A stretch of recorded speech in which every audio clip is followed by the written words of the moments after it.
Okay, 8-channel scope here. Today we're going to talk about valve adjustment and valve overlap. Take a look at your illustration. You want to take a snapshot of it, and as you look on the illustration, you'll see events that happen that have a profound effect on the way the engine runs. You can see at the bottom we have we see an EO there on the lower left. That means exhaust valve opens. That's when the exhaust valve opens. Next crossed is intake open.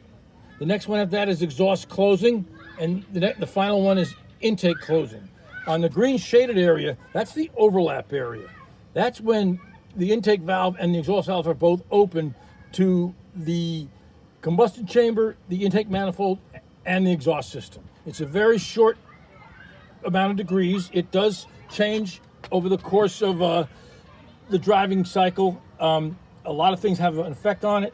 Could be variable valve timing. It could be designed into the car with variable valve timing. It could be the effect of worn cam lobes. Anything in the valve train that's worn, misadjusted valves, loose rockers, anything valve train related will have a profound effect on valve overlap. As you can see in the upper left, I have two right there. I have a situation there. We want to talk about a tight valve, and we want to talk about a loose valve.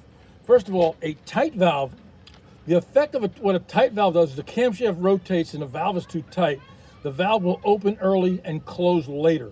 On a loose valve, as the camshaft rotates, the valve will open later and close earlier. Just kind of bear that, keep that in your mind as you continue to watch the video. I will show scope captures of that more dynamically. It'll make a lot of sense.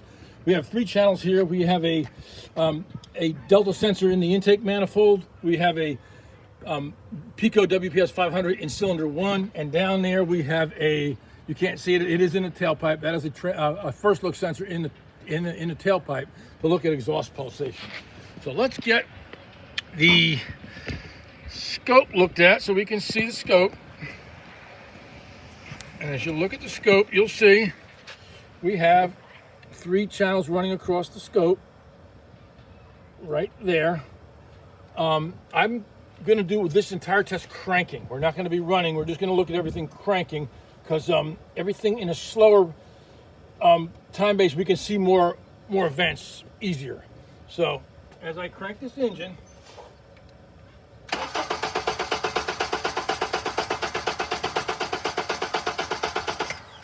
okay, I will stop the scope and we will analyze it.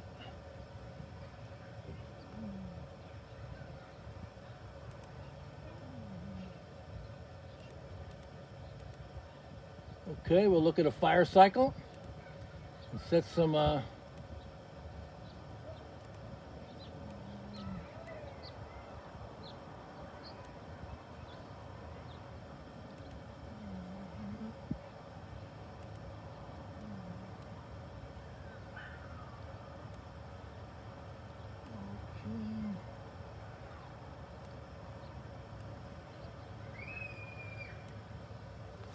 okay. All right, we have a fire cycle here. We have 720 degrees of crankshaft rotation, and I will get a little stretch on blue, kind of get a more, we will look at that one. Okay.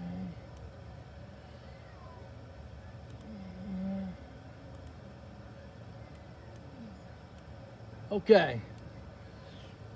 Right here, pretty much when you see this perforated line, that would be top dead center. Here is top dead center on the same cylinder. This is the exhaust pocket. Let me put some partitions here, and we'll be able to see. Okay, so we have 720 degrees across here, and from here to here is 180 degrees. That is the power stroke, or the decompression stroke here. Right here is when the exhaust valve opens. It comes off its seat. Here is where the intake valve opens. Here's where the intake valve closes and the cylinder comes back up on compression. The overlap section would be right around here. That's when the intake valve opens and the exhaust valve closes, right in this section. And right in here, you see that looks like an M. That has a lot of diagnostic value. I'll talk about that. That is the transducer that's in the tailpipe. When this little portion goes down, that's when the intake valve opened, and here's when the exhaust valve closed.